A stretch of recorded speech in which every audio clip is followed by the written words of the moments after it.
Mas, saya sudah mencoba banyak hal untuk menjadi pribadi yang lebih baik.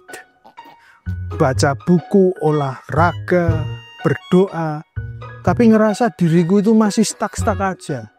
Seandainya kehidupan itu kayak game di mana ngebuk monster langsung dapat XP naik level. Open your eyes. Maybe you'll see.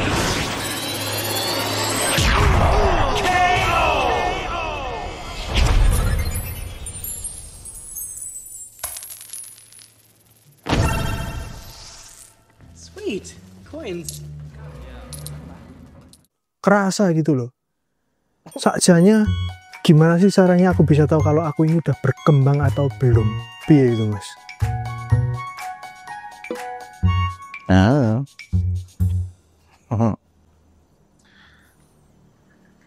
Kau udah lulus kuliah? Ampun, Mas. Barusan? Iya. Pas masuk kuliah sama sekarang tambah tinggi nggak? Mungkin sedikit ya, Mas. Apa doa ya? See the problem. Untuk tahu pertumbuhan atau tidak, nomor 1,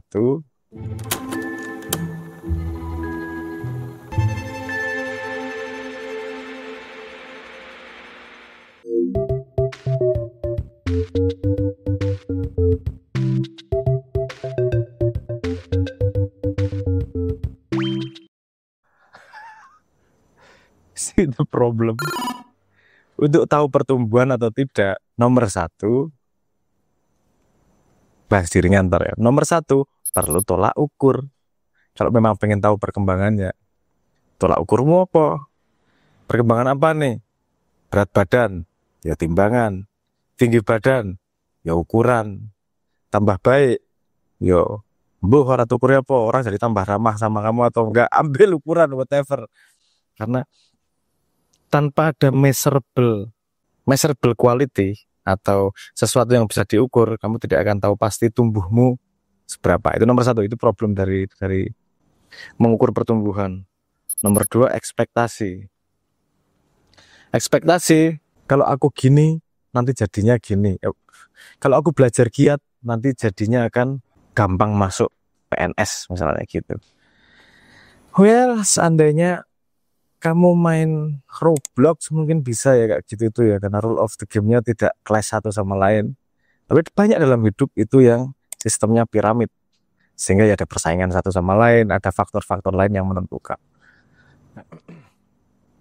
Kalau paling mudah untuk mengukur tumbuh atau tidak, itu ya cari alat ukur yang tepat.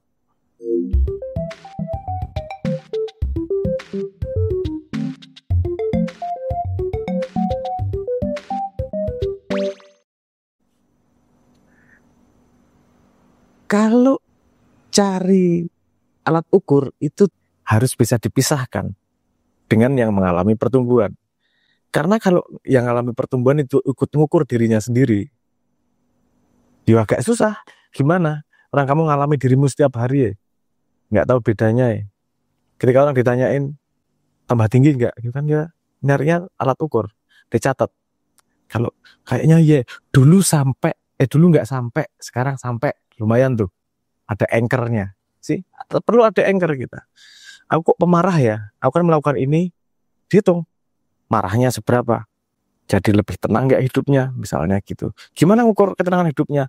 Oke, misalnya bikin gratitude journal. Gratitude journal itu kamu nulis sebelum tidur, nulis apa yang kamu syukuri hari ini. Ya itu proven bahwa itu bisa membantu ketenangan, lebih pintar bersyukur dan seterusnya misalnya. Nah, artinya kalau yang kamu cari adalah ukuran, berarti harus cari tolak ukur. Tapi kalau yang kamu cari adalah expansion of life. Ini mungkin istilahnya tidak populer itu. Naluri ya, semua life itu pengen mengekspand dirinya. Pengen hidupnya jadi lebih lebar. Yang melebar itu maksudnya life-nya, hidupnya. Contohnya gini, paling gampang, punyaku. Itu kemudian bawah sadar dianggap sebagai life. Ku extend. Jadi ada beberapa alur nih kemudian. Ini naluri dasar ya. Naluri dasar kemudian yang diekspand adalah ownership, kepemilikan. Artinya semakin banyak dia semakin senang. Apa sih? Karena life-nya expand.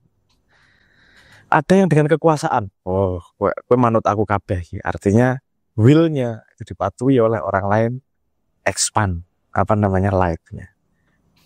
Nah, problemnya pada expanding life itu adalah misalnya gini, salah satu contoh ya. Kamu pengen expand life dengan kepemilikan. Aku pengen kaya, mau expand life. It's okay. Itu bagian dari naluri manusia. Problemnya adalah ya, mungkin nggak problem banyak orang ya. Menurut saya itu akan problem ketika nggak all the way. Kamu pengen punya apa sih? Tanah di Raja Ampat. Pengen apa sih? Pengen pulau. Pengen apa sih? Pengen 47 tambang. Pengen apa sih? Total. Pengen kok cuman tanah. Pengen bulan sekalian. Pengen matahari sekalian.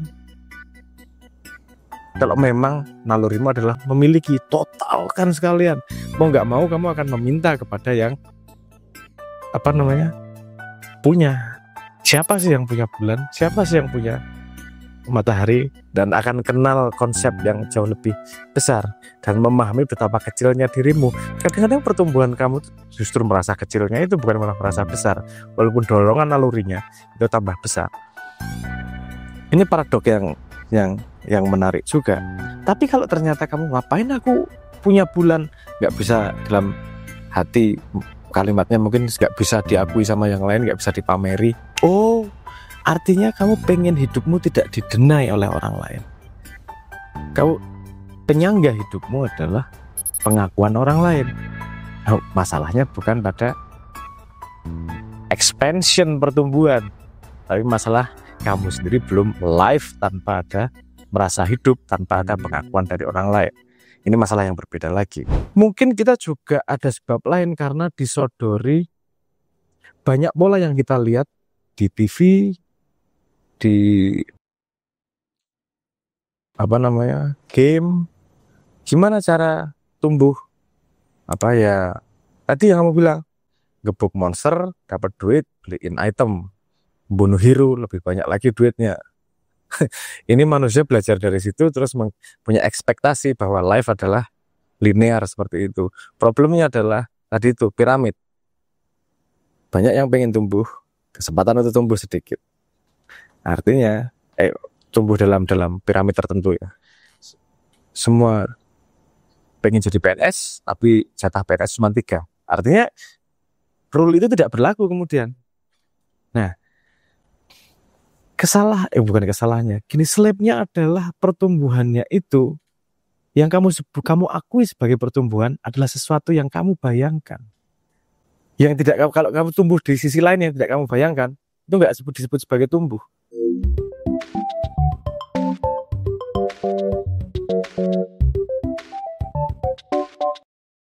Karena kalau kita perhatian betul-betul, manusia itu pasti tumbuh belajar new things every day.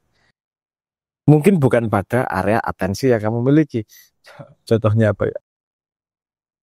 Ada pertandingan tinju di Lampung, saya dengar waktu itu. Pertandingan tinju amatir lah yang adain lokal gitu. Yang menang adalah jagal daging. Nggak pernah dia membayangkan pertumbuhannya adalah berprestasi menjadi ahli tinju. Tapi tiap hari kan dia latihan. Efek samping di tangannya untuk bisa punya kekuatan itu jadi nggak dia ukur sama sekali. Kekuatan tangannya yang dia ukur adalah ketika mukul orang jatuh dan memenangkan sebuah pertandingan kompetitif. Kita belum akan menghargai pertumbuhan secara holistik kalau kita sendiri belum memahami bahwa kita ini banyak blind spotnya dalam diri. Mungkin ada loh pertumbuhan yang kita nggak pahami bahwa sebenarnya kita tumbuh. Paling gampang cari tolak ukur lain. Nggak ketemu sama temenmu selama 2 tahun, terus kemudian ketemu, dia ngeliat, kamu ada bedanya ya, lebih sabar sekarang.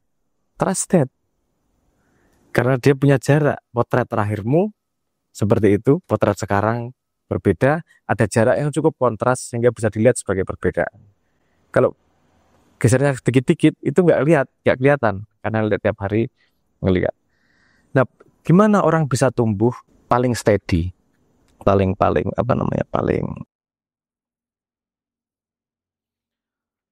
stabil. Gini.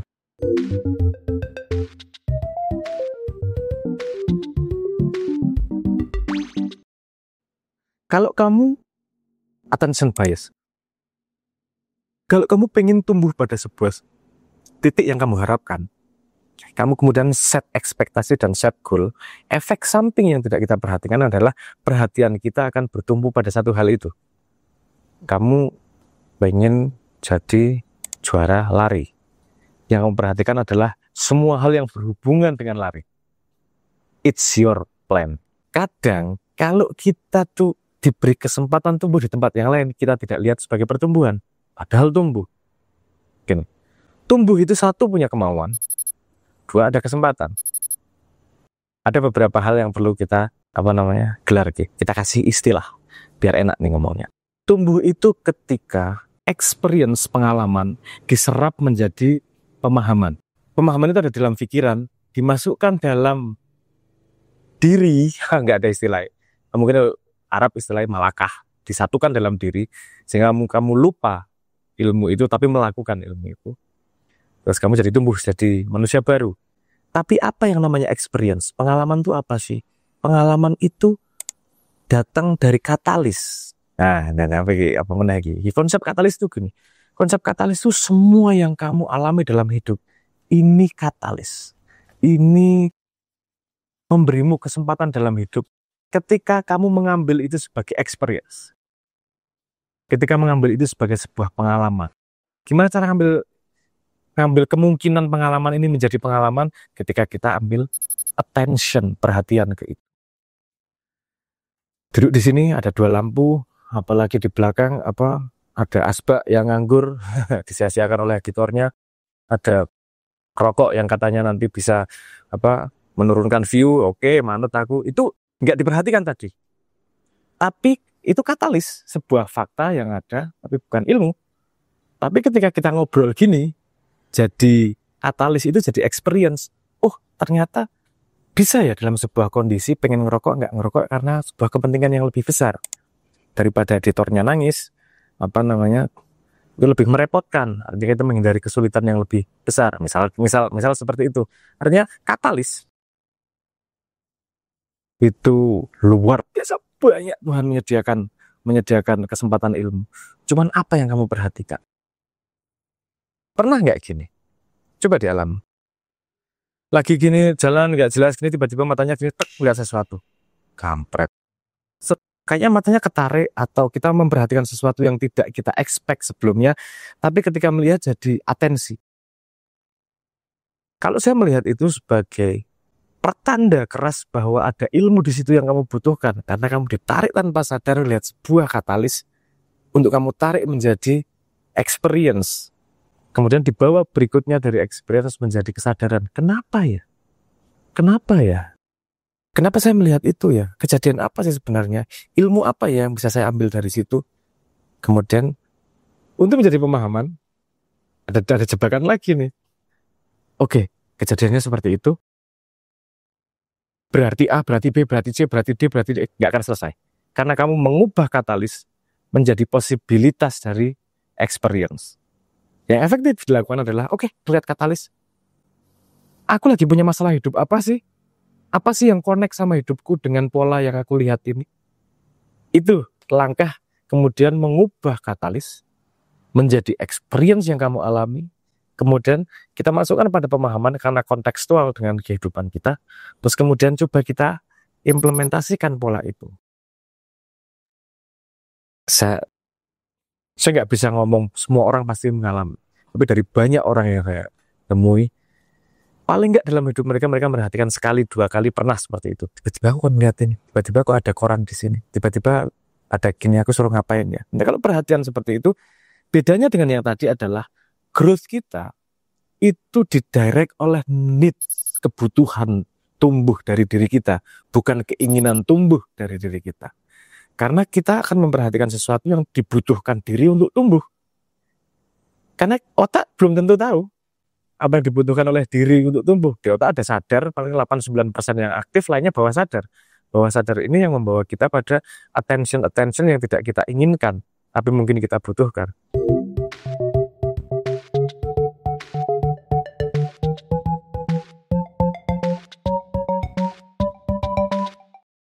Nah, kalau sudah jalannya di situ, measurement tidak lagi begitu penting. Kamu tumbuh setiap hari atau tidak. Apa yang bisa kita lakukan maksimal dengan situasi yang diberikan. Nggak lagi menuntut sana sini, nggak lagi aku tumbuh atau tidak, tapi saat ini aku punya situasi seperti ini, apa yang bisa aku lakukan? Apa yang bisa aku lebih baik? Nah, oke. Itu dari sudut pandang kenapa tumbuh itu susah diukur dari beberapa sudut pandang. Satu, tolak ukurnya. Dua, dari pemahaman bahwa pemahamanmu tentang tumbuh itu sebenarnya bukan tidak linier dengan pertumbuhanmu sendiri. Contohnya gini, ada Y, ada X. Kamu pengen tumbuhnya gini loh. Karena kamu cuma memperhatikan Y, ketika tumbuhmu gini akan terlihat lambat. Lambat karena yang kamu lihat cuma Y-nya. Tapi kalau kamu lihat X, Y, distance, jarak, perbedaanmu dari sekarang dengan yang kemarin, kalau kamu tidak mempreset apa yang pengen kamu lihat tumbuh, tapi naturally mengabsorb, menyerap apa kemungkinan yang bisa menumbuhkanku, akan jalan sendiri tanpa harus perhatikan aku tumbuh seberapa ya, apa ya. Itu feedback itu akan keluar dengan sendiri. Untuk membuat pertumbuhan itu make a system. Jadi kamu bikin sistem yang kamu tidak perlu lagi bikin decision. Oke. Kamu tahu, kalau aku lari setiap hari, kakiku akan lebih kuat, aku akan lebih sehat. Oke, make a system. Artinya gini, setiap pagi jam 8, aku akan lari selama 1 jam. Diputuskan saat itu, dan jangan bertanya-tanya lagi terhadap keputusan itu. Artinya itu set up system. Terus lakukan tiap hari. Lama-lama akan terjadi perubahan. Karena kamu tidak bertanya-tanya lagi, aku hari ini ya enggak ya? Ya enggak ya? Ya enggak ya? Sistem adalah sesuatu yang sudah kita putuskan sebelumnya, dan setelah itu kita tinggal melakukan. Udah enggak ada pertanyaan lagi. Hentikan pertanyaan. Kalau masih ada pertanyaan mau atau tidak, belum jadi sistem. Kalau sistem ya kamu udah punya, kamu pikir duluan, kamu akan melakukan ini, gini, jadiin sistemnya, dijalankan, that's it. Nah itu yang kalau populernya lebih baik tumbuh 1% daripada tidak tumbuh sama sekali. Nanti setahun juga bisa nambah banyak persen, walaupun cuma 1%. 1% sehari itu udah gede banget. 0,1% sehari itu dalam setahun bisa tumbuh banyak persenan itu. Nah itu grow by system, tipsnya seperti itu. Jadi kalau kamu sudah membuat sistem, tentu kamu akan otomatis membuat cara ngukurnya karena premeditated. Apa bahasa Indonesianya? Oke, tips terakhir.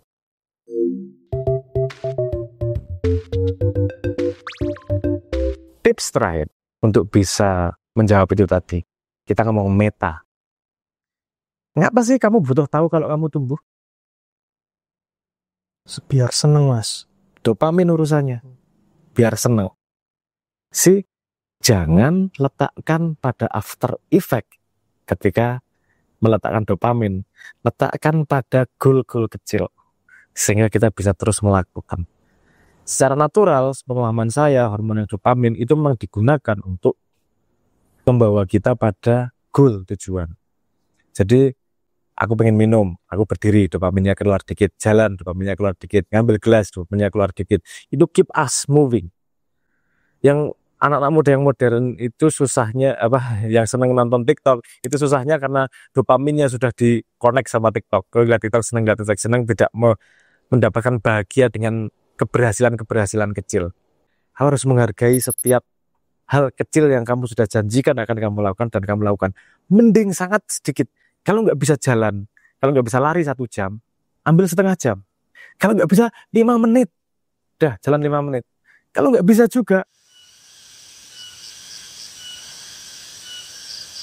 ya whatever jarak yang bisa kamu ambil untuk menumbuhkan dopamin itu. Yang kamu butuhkan bukan jaraknya, yang kamu butuhkan kamu konsisten sama dirimu sendiri dan menghasilkan dopamin. Dopamin datang terus-menerus akan menjadi habit, yang akan tumbuh dengan sendirinya tanpa harus mengukur tumbuh. Kalau tadi ngelihat dari meta tadi, yang kamu butuhkan kan hasilnya, senangnya dengan tahu bahwa itu tumbuh. Letakkan kesenangan akan hasil pada kesenangan akan melakukan. Contohlah sahabat-sahabat kita yang ahli mancing. Bukan ahli, yang hobi mancing. Mancing para hobi mancing itu, walaupun tidak mendapatkan ikan, esok hari akan melakukan lagi. Walaupun pulang dari mancing ribet sama istrinya, dilakukan lagi. Nggak dapat, dan kalau ngomong urusan ikannya, ngapain mancing? Ke pasar beli kan sederhana. Bahkan alat pancing bisa lebih mahal dari lele yang akan dibeli di pasar. Tapi funnya ternyata bukan di mendapatkan ikannya, tapi dalam perjalanan mancingnya, ketawa-ketawanya, atau mungkin whatever. Saya bukan mancing juga. Saya sudah tahu pasti bahwa saya tidak paham mancing.